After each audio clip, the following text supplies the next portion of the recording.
अच्छा, क्या कभी आपने अपने पिताजी से ये पूछा है कि पापा पापा जब क्रिकेट शुरू हुआ था तो नंबर 1 टीम कौन सी होती थी? पूरे यकीन के साथ मैं कह सकता हूं कि अंकल जी ने वेस्ट इंडीज का नाम लिया होगा, क्योंकि 70 और 80 के दशक में कोई ऐसी टीम होती ही नहीं थी जो वेस्ट इंडीज से पंगा ले।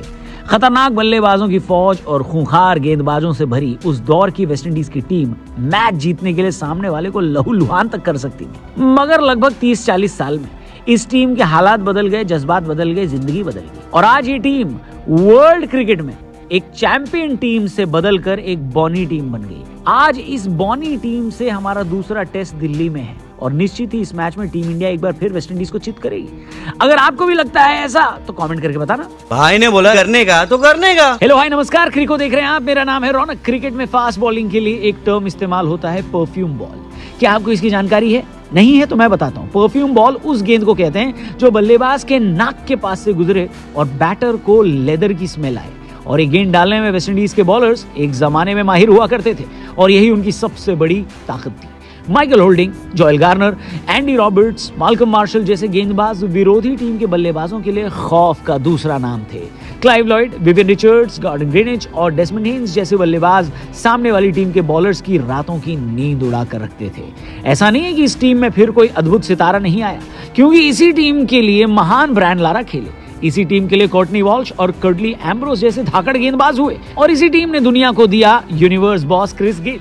लेकिन इन सब के बावजूद वेस्ट इंडीज क्रिकेट बोर्ड ने अपनी टीम बर्बाद कर दी और इन्हीं सब बातों को लेकर वेस्ट इंडीज के कई दिग्गज कई बार इमोशनल हो चुके हैं। ये सब क्या देखना पड़ रहा है? वेस्ट इंडीज की स्थिति इतनी खराब हो गई कि हाल ही में वेस्ट इंडीज की टीम नेपाल तक से सीरीज हार गई। क्या बात कर रहे हैं? इससे पहले वेस्ट इंडीज को जुलाई में ऑस्ट्रेलिया ने अपने ही घर में 3-0 से हराया था और उस मैच के बाद वेस्ट इंडीज के कप्तान रॉस्टन चेज ने टीम की हार पर खुलकर बात की और कहा कि कैरिबियन क्रिकेट सिस्टम काफी कमजोर है, खासकर वहां ट्रेनिंग सुविधाएं और इंफ्रास्ट्रक्चर बहुत ही पिछड़े हुए हैं। इन बातों का असर वेस्ट इंडीज के खेल पर साफ देखा जा सकता है। वेस्ट इंडीज भारत से लगातार 26 टेस्ट मैच में जीत का स्वाद नहीं चख पाई है। पिछली बार भारत को वेस्ट इंडीज ने साल 2002 में हराया था।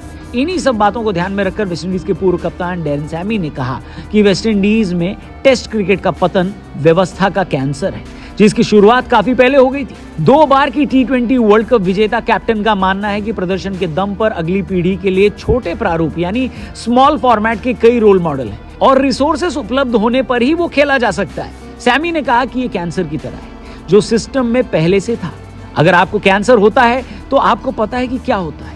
ये स्तन कैंसर जागरूकता का महीना है और इसे कहने का एक अच्छा तरीका है, हमारी प्रॉब्लम सतह पर नहीं है बल्कि हमारी सिस्टम की जड़ों में समा चुकी है, ऐसा सैमी ने बोला। सैमी ने खेद जताया कि जब वेस्ट इंडीज दुनिया की बेस्ट टीम थी तब उस तरह से इसका व्यावसायिक फायदा वो नहीं उठा सकी, यानी कमर्शियल बेनिफिट नहीं उठा सकी जो भारत ने शीर्ष टीम बनने के बाद उठाया। उन्होंने कहा हम 5 टेस्ट मैच खेल रहे हैं, 4 महीने एक ही जगह पर दुनिया का मनोरंजन कर रहे हैं, जहां दूसरे बोर्ड को फायदा हुआ पिछले कुछ सालों में, चाहे प्रबंधन की यानी मैनेजमेंट की कमी हो, विरोध हो या जो भी हो, हमें आगे बढ़ने में मदद के लिए फाइनेंशियल सपोर्ट की जरूरत है। बात तो सही है। वेस्ट इंडीज के पूर्व कप्तान ब्रायन लारा ने तो ये सवाल तक उठा दिया कि शायद वेस्ट इंडीज के मौजूदा खिलाड़ी क्रिकेट खेलना ही नहीं चाहते। उन्होंने वेस्ट इंडीज के मौजूदा कप्तान का नाम लेकर कहा कि मैं रॉस्टन चेज और बाकी खिलाड़ियों से ये पूछना चाहूंगा कि क्या उनके दिल में क्रिकेट है, क्या वो सचमुच वेस्ट इंडीज के लिए खेलना चाहते हैं, और यही सबसे इंपॉर्टेंट बात है। कई बार वेस्ट इंडीज क्रिकेट बोर्ड को भारतीय क्रिकेट बोर्ड और ऑस्ट्रेलियन क्रिकेट बोर्ड से सीखने की बात कही जाती है, मगर ऐसा कुछ होता दिखता नहीं। वेस्ट इंडीज की तरह ही कुछ एशियाई देश भी जैसे पाकिस्तान और श्रीलंका ये भी परेशानी में है। सबसे ज्यादा चौंकाने वाली बात यह है कि इन दोनों ही देशों ने वर्ल्ड कप जीता है। पाकिस्तान ने 92 में और श्रीलंका ने 1996 का वर्ल्ड कप जीता था। ऐसा माना जाता है कि किसी भी खेल की सबसे बड़ी ट्रॉफी जीतने के बाद जो भी विनर कंट्री होती है, देश होता है, उस खेल में तरक्की करता है। पाकिस्तान और श्रीलंका ने भी तरक्की की, लेकिन उसके बाद वो तरक्की के रास्ते पर लगातार चल नहीं पाए। दोनों ही देशों में क्रिकेट बोर्ड में भ्रष्टाचार से लेकर तमाम इरेगुलरिटीज की खबरें आती रही।